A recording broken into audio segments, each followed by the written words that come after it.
Яшчэ раз усім прывітанне, з вами па-ранейшаму Зміцер Лукашукі. Мы працягваем абмяркоўваць падзеі ў Беларусі і за яе межамі ў нашым супольным праекце Еўрарадыё і Е-прамовы. І працягнем мы сённяшняе абмеркаванне насычанага эфірнага дня з лідарам ініцыятывы «Рабочы рух» Юрыем Рававым. Добрый дзень, Юрый. Прывітанне, Зміцер. Ну что ж, вельмі шмат апошнім часам з'яўляецца інфармацыі про тое, што нібыта рабочыя ў Беларусі гатовыя падняцца, гатовыя выйсці на страйк.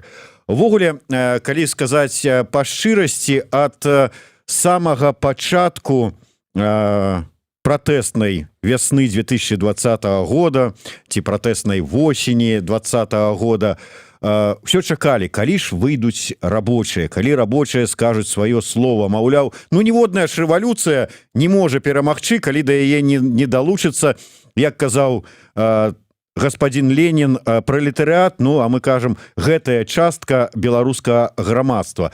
Так вось, я можа быць пачну здалёк.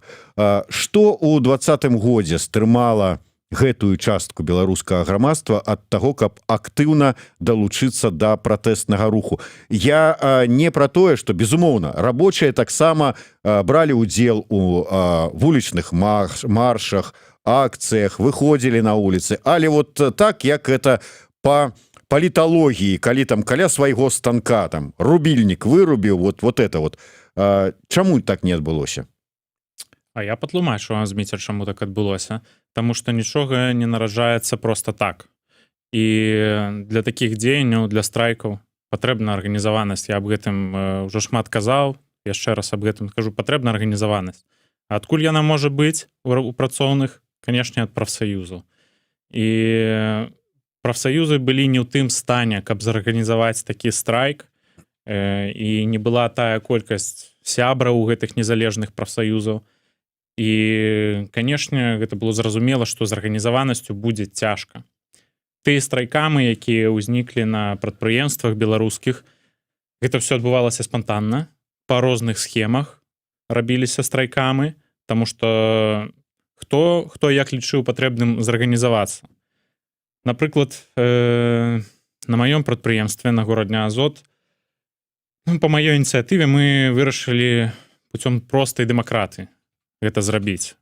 Шукаць дэлегатаў з кожнага цэху, з кожнага падраздзялення, і каб яны, у залежнасці ад колькасці людзей, якія ў гэтым цэху, вызначалі асоб, якія маюць давер ад цэха, каб людзі за іх падпісваліся і выдвігалі іх стачкам.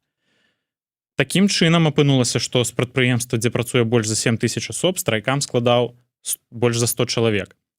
Але апынулася так, што простая дэмакратыя гэта непроста.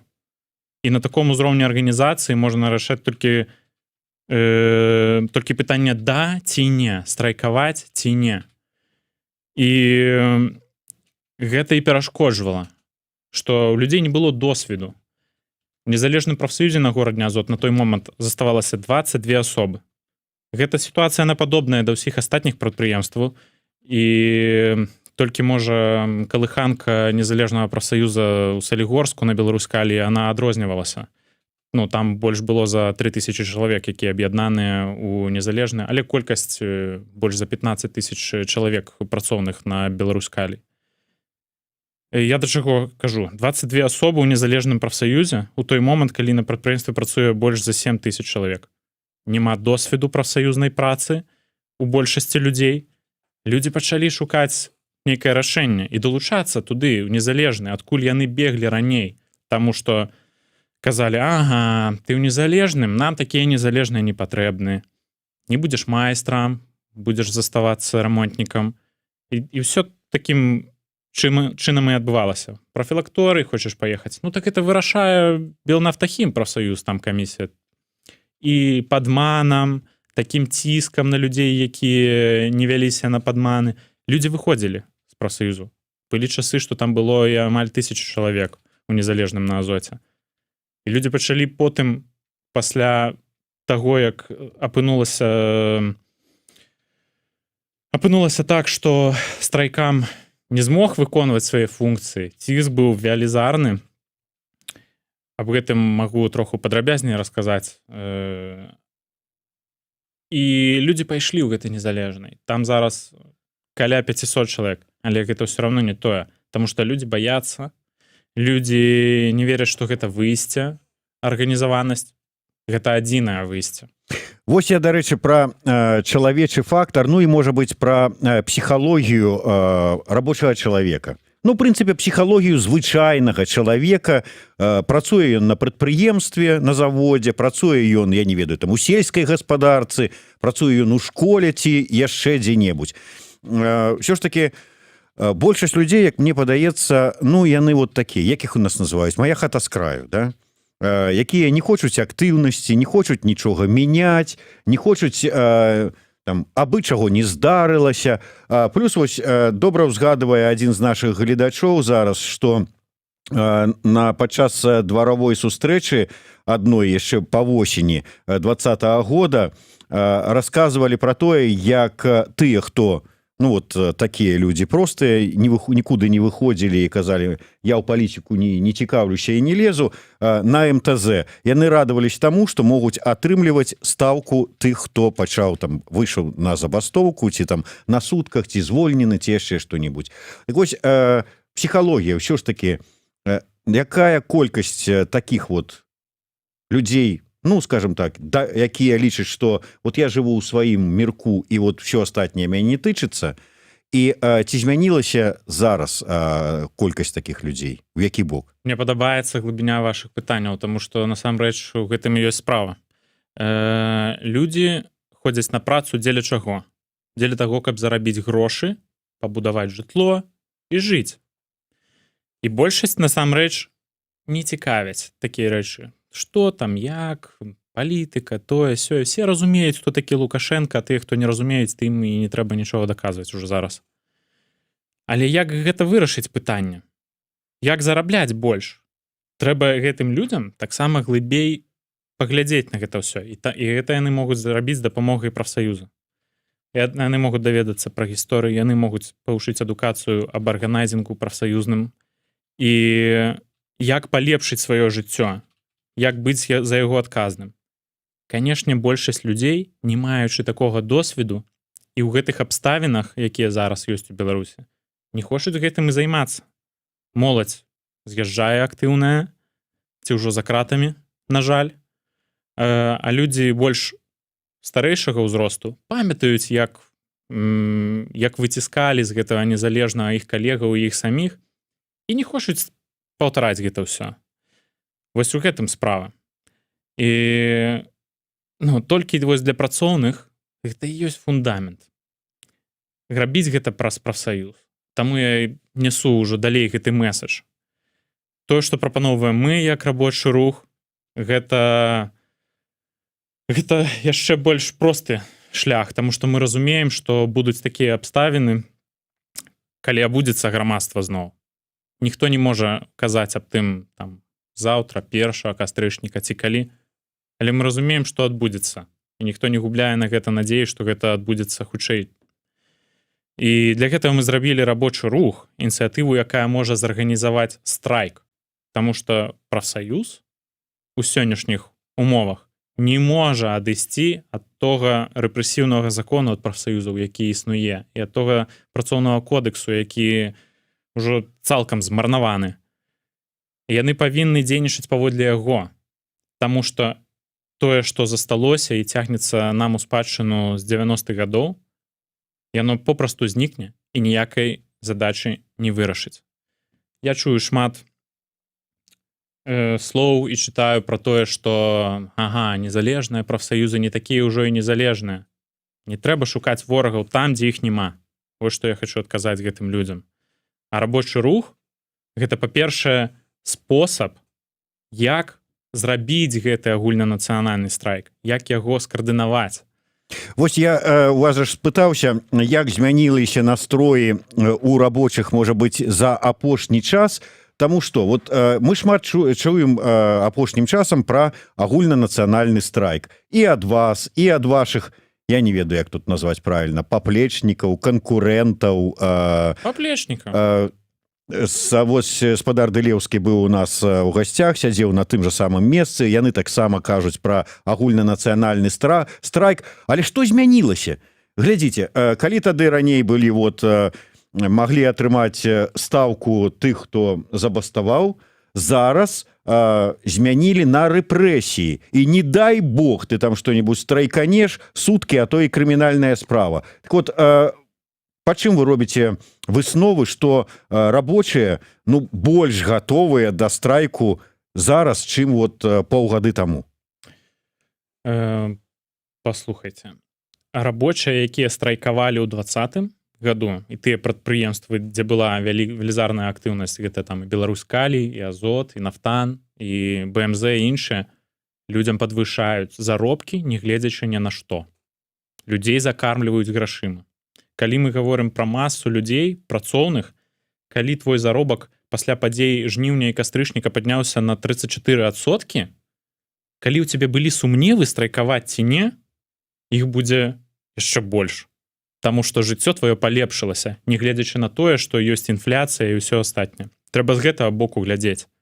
І некай велізарнай надзеі на гэтыя прадпрыемствы ускладваць не трэба.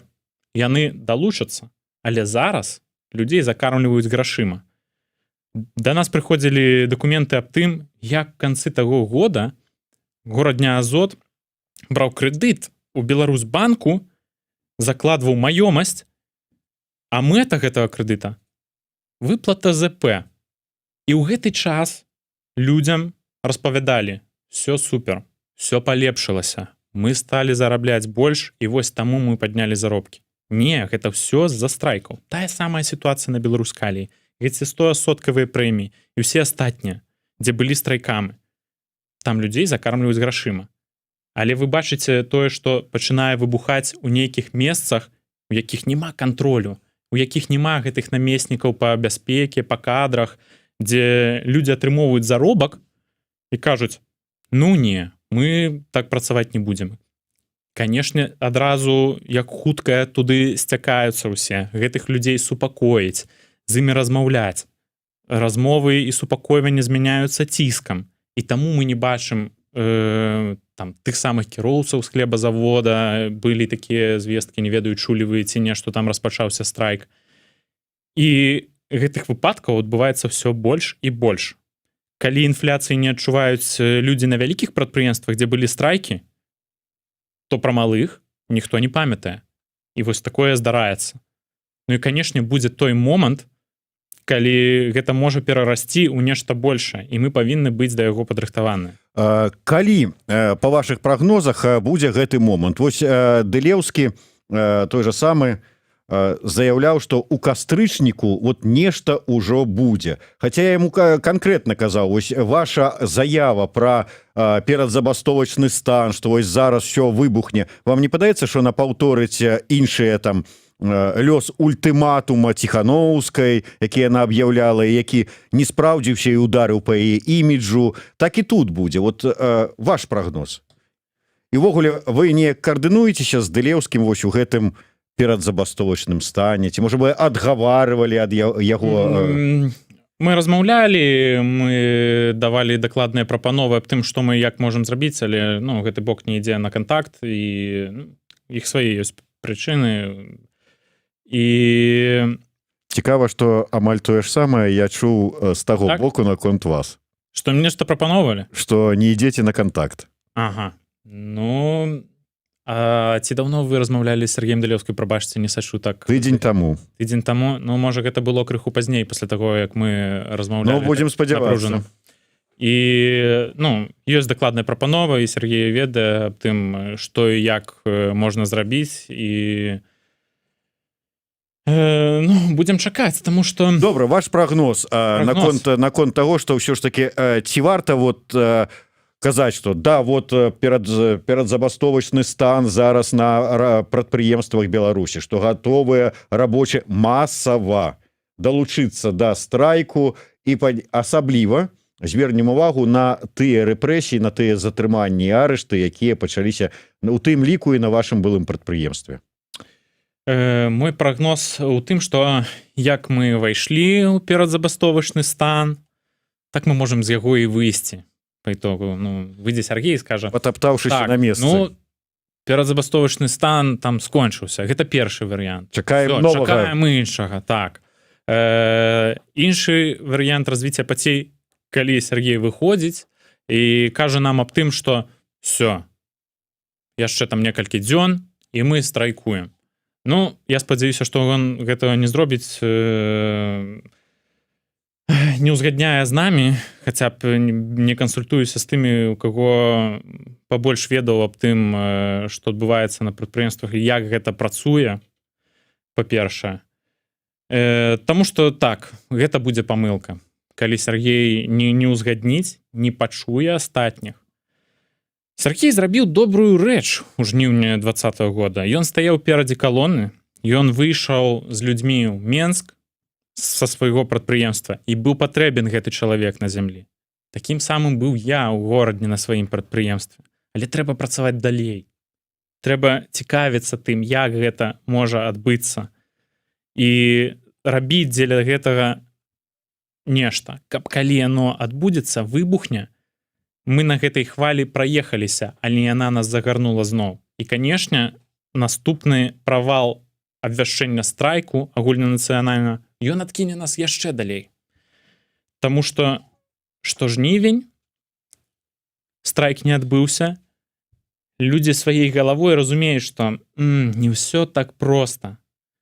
Але маюць яшчэ надзею. Прыходзіць кастрычнік, ультыматум. І тыя, хто актыўныя, хто хацелі насамрэч гэта зрабіць, яны зарганізаваліся. Мы каардынаваліся з іншымі заводамі аб тым, як і што мы можам зрабіць. Таму што не было выйсця. Мы павінны былі рабіць і даціскаць. Але ізноў мы бачым, што так, праблемы страйкі зрабілі не на прадпрыемствах, заробкі павысілі як супрацьстаянне рэжыму. Але гэта не тое. Мы маем вялікую колькасць рэпрэсаваных людзей, пра якіх мы павінны клапоціцца і вырашаць іх праблемы.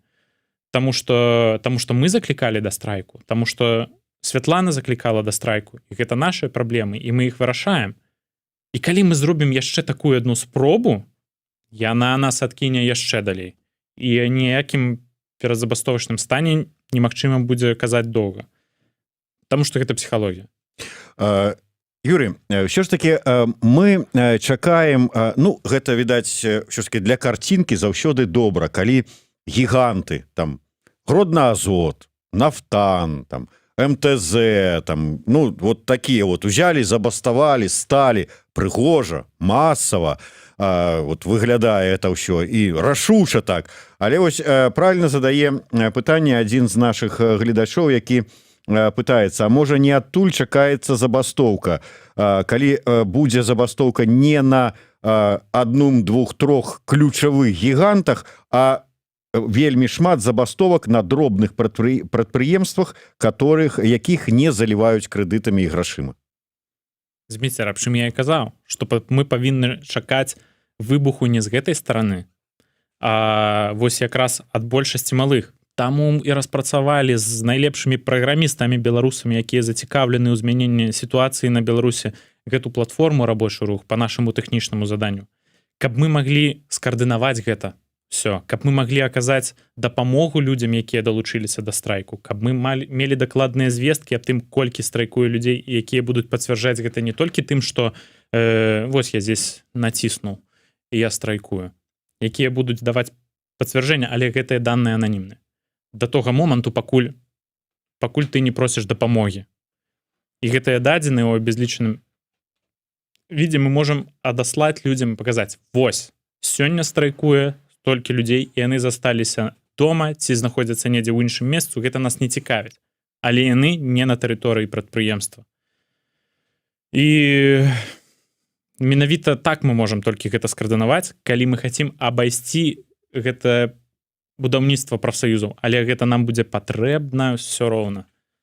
Я про прафсаюзы. Юрий, я, конечно, разумею, что у нас IT-краіна, там Беларусь, усе справы, что моладзь там сядзіць уся павальна Ну у лепшым выпадку на еўрарадыё, у горшым там у аднакласніках і гэтак далей, але вы ўпэўнены, што вот большасць, пераважная большасць рабочых ввогуле ведае пра гэтую платформу вашу, ведае, як ёй карыстацца, ведае пра ну тое, што яна ім можа даць. Канешне, большасць не ведае, калі мы кажам пра 50% плюс аднаго чалавека. Канешне, не. І таму над гэтым мы і працавалі, каб была агітацыя, каб быў распаўсюд інфармацыі. Зараз мы рыхтуем вялікую медыастратэгію аб тым, як патлумачыць, чаму гэта атрымаецца і чым гэта можа быць людзям карысна. Канешне, не ўсе сядзяць у Telegram, мы гэта разумеем. Але ў той момант, калі мы дайдзем да лічбы 138 тысяч чалавек, гэта 3,5% працоўнага насельніцтва Беларусі, мы будзем разумець, што можна пачынаць. Зараз мы далёка ад гэтай лічбы, і таму нам патрэбна, каб была інфармацыя пра тое, як гэта спрацуе і хто будзе гэта ўсё каардынаваць і чаму менавіта толькі так, таму што мірных спосабаў больш не засталося, я спадзяюся, ніхто не сумняваецца больш. Юрый, я вярнуся ізноўку да ось тэмы затрыманняў рабочых, якая пракацілася. Ведаеце, бачучы, як дзейнічае беларускі рэжым, што вот любая незгода гэта падстава, каб там да цябе прыйшлі там з ператрусам, там на суткі асудзілі. Я разумеў, што вот там нейкі там лёгкі варушняк на заводзе і безумоўна прыйдуць. Але здрада радзіме, там тэрарызм, вот наколькі вы чакалі вот такіх абвінавачванняў?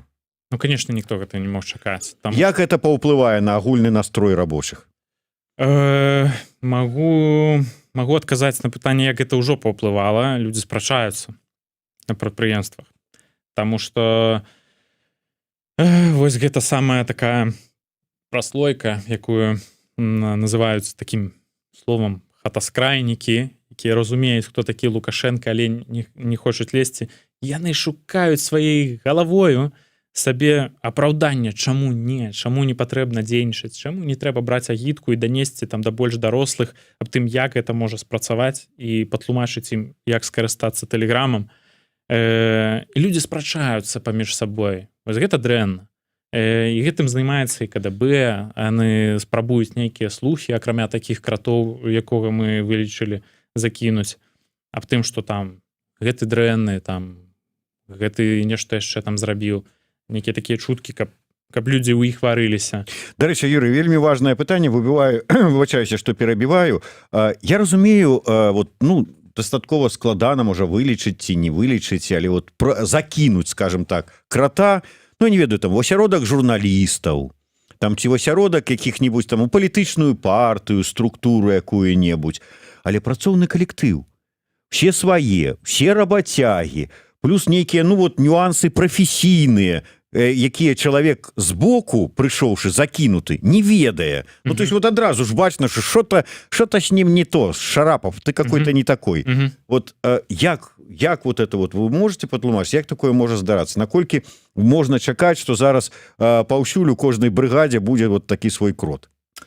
Па-першае, цяжка гэта зрабіць, таму што спецыфіка свая, і трэба падрыхтаваць чалавека. Такіх людзей не шмат, якія займаліся бы гэтым і лічылі, што яны робяць важную справу, што яны бароняць рэжым, таму што там нейкія смуцьяны хацяць нейкіх страйкаў нарабіць. Па-першае, гэтых людзей мала.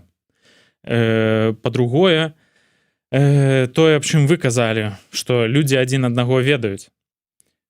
Калі казаць пра нашу памылку, чаму так апынулася, што мы выкраслілі, хто гэты крот пазней, но ён быў падрыхтаваны. Гэта быў малады хлопец, які свае дадзеныя асабістыя выдаваў за сапраўднага працоўніка гомсельмаша, але як апынулася ўжо пазней, ну, напэўна, зараз я магу об этом казаць, калі па той базе ад кіберпартызанаў мы змаглі паглядзець, хто гэты чалавек, мы ўбачылі іншыя фотаздымкі. І адразу з усім тым актывам, які ведаў яго, якіх ведаў ён, мы пачалі з імі разважаць пра тое, як выходзіць з гэтай сітуацыі. Канешне, трэба з'язджаць гэтым людзям і тым, хто і тым, каго узгадвалі без нікаў ці нейкім непрыватным спосабам. Але хлопцы не хацелі з'язджаць. Яны ішлі да канца, яны разумелі, што і як. Яны былі такія ўсе Мацкевічы, которые сказалі, я ведаю, што я сяду, но я застануся, ці яны просто былі такія, што да мяне не дойдзе. Хто быў такі, як Мацкевіч, а хто быў такім, што меркаваў, што яго ёсць больш часу. І апынулася так, што аднаго хлопца, якога затрымалі, яны бы працягнулі гэту гульню, і мы бы працягнулі гэту гульню з ім, але аднаго хлопца, якога затрымалі, яго адразу забралі тэлефон, і ён не паспеў выдаліць той чат, дзе ўжо гэтага крата называлі сапраўдным прозвішчам. І яны пачалі адпрацоўваць усё, што мелі. І толькі тады людзі зразумелі, што пасля першых затрыманняў, што ўсё сур'ёзна і што мы ўжо не маем часу сапраўды. Ну і ўсё ж такі, што далей? Што будзе з рабочым рухам, я маю на ўвазе не з ініцыятывай, а вот з рабочым рухам як з'явай. Вот што вы чакаеце на фоне ўсяго того, што адбываецца? Я, конечно, разумею, што хочацца там пазітыву сказаць, што вот мы там пераможам, там і гэтак далей, але вот давайте вот так шчыра. Вы ўсё ж такі чалавек не, я бачу, без ружовых акуляраў. Вот як вы бачыце развіццё падзеяў бліжэйшым часам? Развіццё падзеяў я бачу так, што пачнуцца праблемы эканамічныя, дробныя, і мы будзем мець тыя самыя стыхійныя страйкі, то тут, то там, і яны будуць ужо крыху большымі, таму што ёсць спіс, у якім амаль 200 прадпрыемстваў, якія будуць пад санацыяй або ліквідаваныя. І працоўныя гэтых прадпрыемстваў яшчэ гэтага не ведаюць. І гэта будзе адбывацца. Тое, што робіць наша дзяржава, прабачце, Дмітр, я яшчэ пару слоў. Тое, што робіць дзяржава, яна не створыць для іх новых працоўных месцаў. І гэтыя людзі, яны будуць ісці ўжо з другім настроем. Ты можаш быць хатасхраннікам, калі ёсць заробак, а калі яго няма, ты шукаеш выйсце. І вось тады я маю надзею на тое, і я заклікаю да таго, каб людзі далучаліся, і мы маглі скаардынаваць і зрабіць гэты страйк.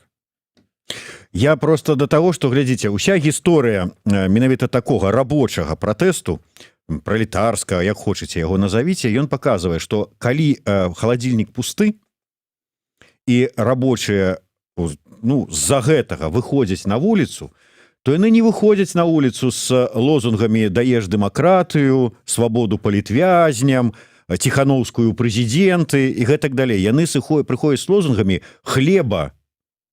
Яны ідуць біць вітрыны, ці біць тых, хто, па іх меркаванні, вінаваты ў такім стане, альбо тых,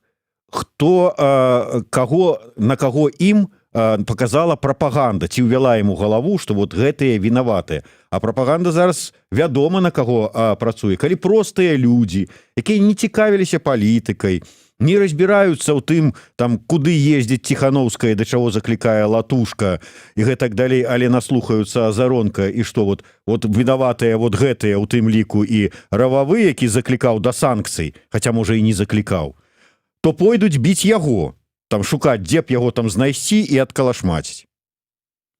Вот як тут і на якія надзеі вот нам, прадстаўнікам дэмакратычнага руху, спадзявацца? Паслухайце, людзі, якія зараз працуюць на прадпрыемствах, яны не такія забітыя. Там няма такога адсотку людзей, якія не будуць разумець, з-за чаго гэта адбылося. Не будзе гэтага. Канешне, будзе нейкая праслоечка тых, хто будзе пад Азаронкам і пад іншымі лічыць, што я не маю працы і не маю заробку, таму што не Лукашенко плохі, а таму што вось гэтыя смуцьяны, якім словам яны карыстаюцца. Да санкцыі заклікалі, вот гэтыя санкцыі па просьбе Ціхановскай Байден увёў, і зараз нам няма чаго есці. Хачу адзначыць, што да санкцый я не заклікаў, я адразу разумеў, што гэта цяжкае пытанне, і як з прафсаюзнага пункту гледжання Гэта вельмі цяжкае пытанне. Но калі ты не маеш іншых спосабаў ўплыву на сітуацыю, то можа і так. Таму у мяне дагэтуль няма дакладнага меркавання. Але калі нам ляцелі звесткі аб тым, як абыходзяць санкцыі гэтыя прадпрыемствы і кіраўнікі пастаўлены на іх, і канцэрны Белнафтахім, ўсё астатняе, ты не можаш это ігнараваць. Таму што гэтыя санкцыі былі ўведзены дзеля таго, каб абараніць людзей, каб астанавіць людзей на працы, якія былі звольнены, якія былі рэпрэсаваныя, якія ў турмах.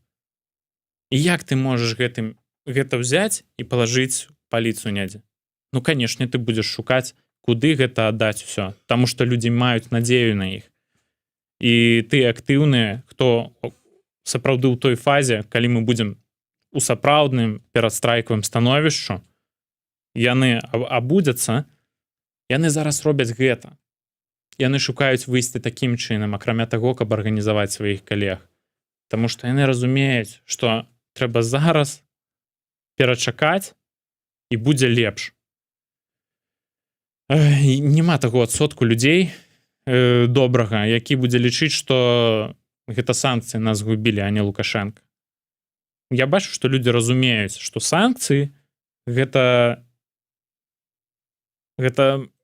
трэба падзякаваць Лукашенку, а не Байдену ці Ціханаўскай. Прогучалі такая словы, калі будзе сапраўдны перадстрайкавы стан, вось пакуль не сапраўдны. Ну, гэта маё меркаванне. Так.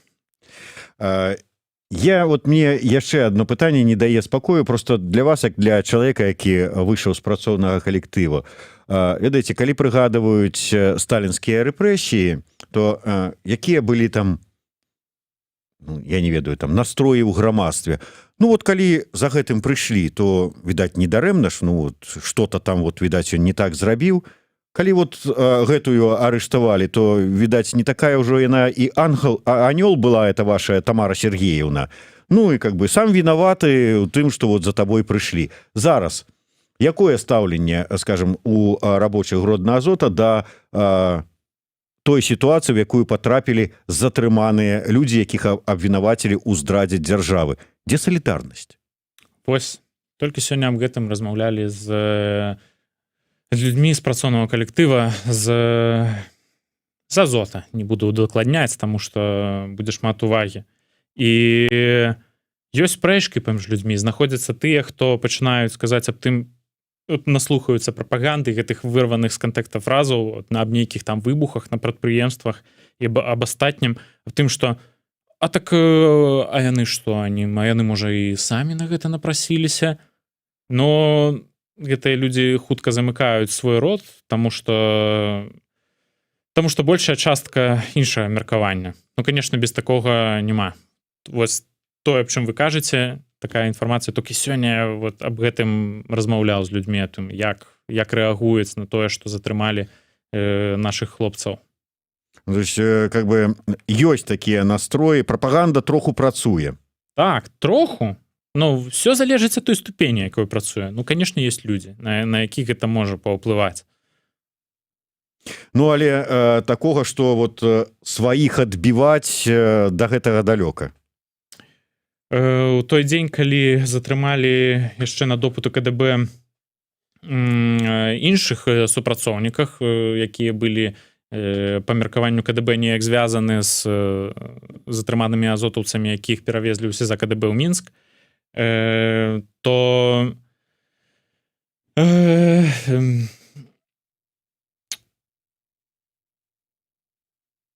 так, прашу прабачыць, мяне троху збіўся з... вы хацелі, відаць, сказаць, што былі настроі там нашых адбіць. Людзі адмовіліся, вось аб чым я хочу распавесці. Людзі адмовіліся працаваць сверх 8 гадзін, таму што ў МЯКу-3, гэта працоўная МЯК-3, менавіта затрыманыя, ідзе рамонт. Чым хутчэй ты зробіш рамонт, тым хутчэй будзе працаваць абсталяванне і зарабляць грошы для прадпрыемства. І людзі заўсёды працуюць па 12 гадзін, і большасць людзей адмовілася працаваць больш за 8 гадзін. Хаця яны за гэтыя 4 гадзіны маглі атрымаць грошы, як за тыя 8. Разумееце, у чым справа? і ну канешне той салідарнасці у той ступені і про якую мы кажам калі гэта салідарнасць для агульнанацыянальнага страйку ну яе зараз яшчэ няма не трэба нікога ўводзіць і блытаць аб тым што так все готова все толькі я зараз тут пальцамі шоўкну ці ну ці дату прызначу все будзе добра не так это не працуе. Ну што ж, дзякуй вялікі. Тут, дарэчы, прагучала такая добрая прапанова ад нашых гледачоў, якія, паслухаўшы вас і, відаць, папярэдне паслухаўшы Дылеўскага ў нашым эфіры, кажуць: Зміцер, дык звядзіце іх разам у вашым эфіры і хай нарэшце паразумеюцца. Ну вось, як па мне, прапанова добрая. Як вы? Все, супер, будзем чакаць тады ад Сергея яго меркавання. Ну што ж, згоду ад Юрыя атрымалі, звяжемся з Дылеўскім, магчыма і сапраўды зладзім такі эфір, кансалідацыю прадстаўнікоў, лідараў рабочага руху, так не скажаш, да, бо лідар адзін, да. Мы словы забралі, так? Ну, дзякуй вялікі. Юрый Рававы, Зміцер Лукашук у сумесным праекце Еўрарадыё Е-прамова. Слухайце і глядзіце нас, не губляйце надзеі.